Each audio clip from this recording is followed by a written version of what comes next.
produce a breakthrough in your life, individually, if you're on a team and the team is out to produce a breakthrough, how would you go about thinking about it? The first place you start to think about is you get in this kind of breakthrough state of mind. You get a breakthrough mindset, a breakthrough frame of reference.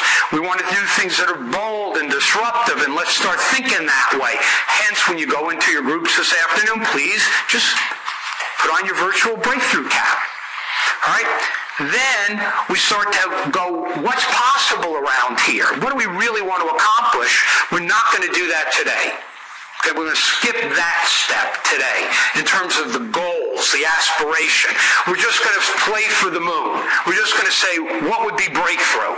And leave open the aim, the target. Because sometimes putting a target in front of you too soon could actually limit your thinking. We don't want to do that. So then you go, now if I'm going to produce a breakthrough, there are going to be some big gaps and chasms. Because bold isn't practical. What are the gaps and chasms that are not practical for me to cross right now? I'm going to talk you through that some more. Now I'm starting to get a register of the gaps and chasms to cross. That starts to give me the action plan. The action plan is really gaps and chasms. When I'm working with startups in growth, internal ventures, the action plan is hypotheses about the market we have to test. And we make a list of all of the hypotheses about how big this can be and how it'll be accepted and how to commercialize it. And then we start to go out and test the hypotheses. And that's where we start to come up with the action plan for building the business. So gaps and chasms, hypotheses, it's that kind of thing, give you the roadmap. Then you start to build the bridges, which is how are we going to cross the chasm? Then we start to take the action to build the bridges. And then part of breakthrough is you got to renew yourself. So that's where celebration, appreciation, making sure you're having fun, because breakthrough's intensive. Now, breakthrough mindset, bold made practical. You hear an idea and you go, that's a possibility. What was the thing we were talking about that your contractor said every time you... Not inconceivable. You were talking about this, that's a possibility. And he said, when my contractor was in remodeling the house, my wife and I would come up with all of these new ideas for what we wanted. And the contractor's answer to everything they said was, that's not inconceivable. Yeah, no. You can see the guy, right? That's not inconceivable. So that's a possibility. So my wife and I, when we think about vacation, she'll throw out an idea for a vacation. And I'll go, I don't want that. And I have to self-correct and go, that's a possibility, honey. And as the words come out of my mouth, my attitude starts to change. Sometimes you got to get the words out of your mouth in order to get your brain lined up with your thinking. Now there's a possibility.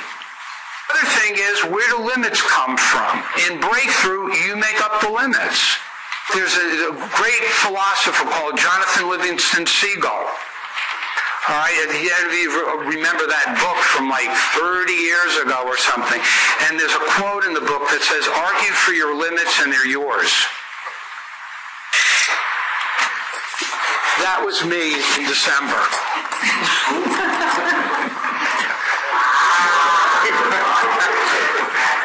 Anybody, that's a possibility. So how many of you went, that's a possibility, I'll give you the name and address of the place. How many of you went, come on, raise your hand, that's a possibility. Okay, great. How many of you went, no effing way? Okay, there's the limit. All right? So there was a woman who was in part of this was a 2-hour class. Now, There's a woman in the class with me who is petrified. Climbing up the ladder was petrifying for her. Standing on the platform was petrifying for her. She's double strapped in. There are 2 hooks on her.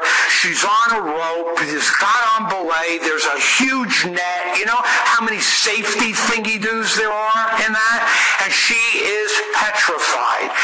And the way the person up there is talking her through it is absolutely amazing.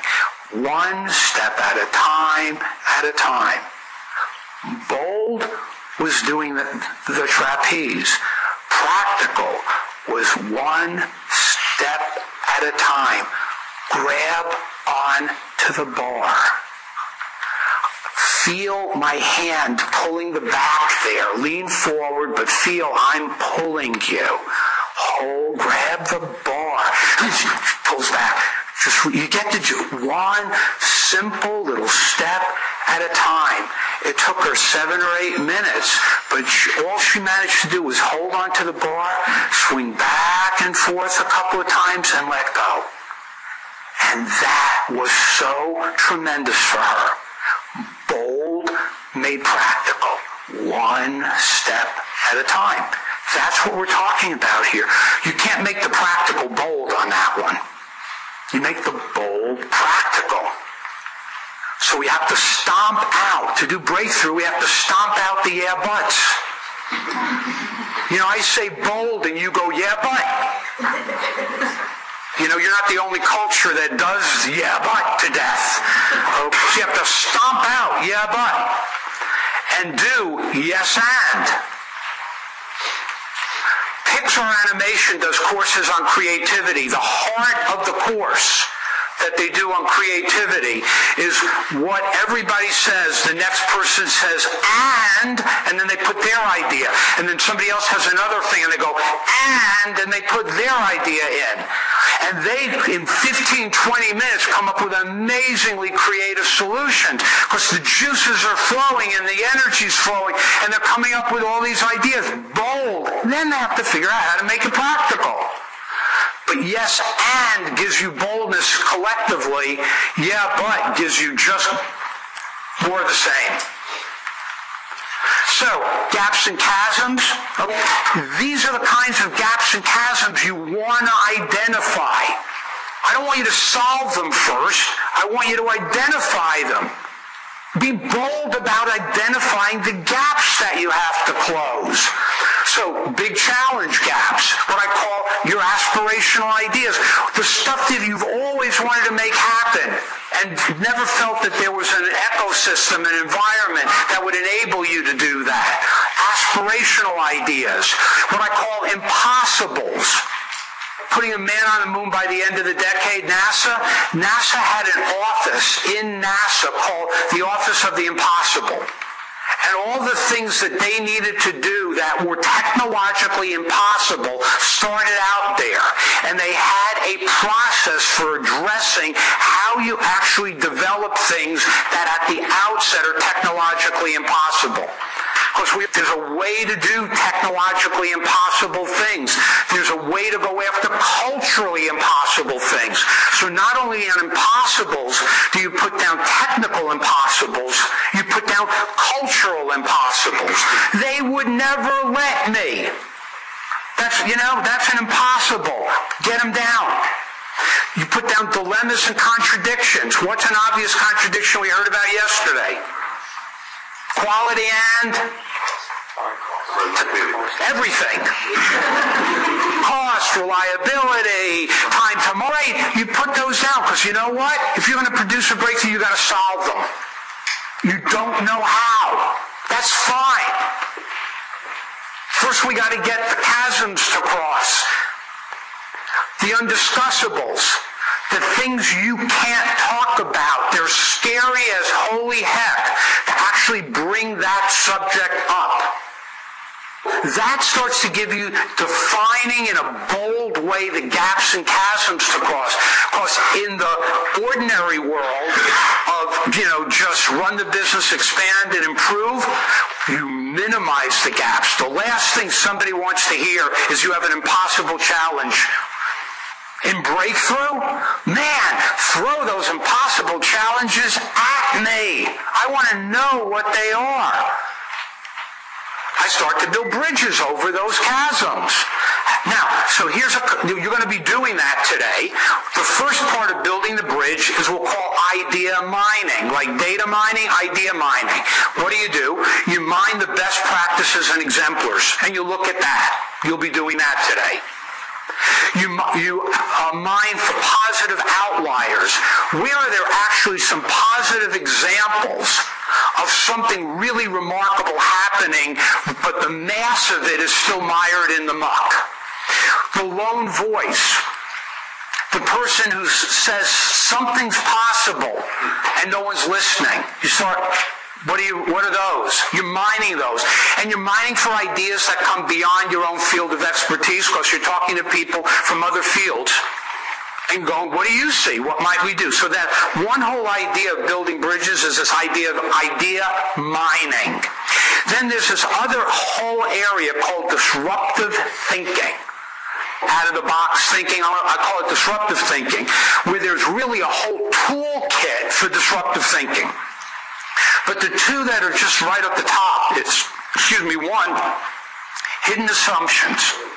You can see that in the mining example.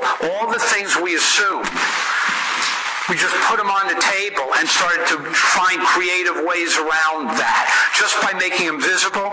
And the second thing is provocations, things that, what if, that leap you to a different kind of thinking. Now, a word on why things fail.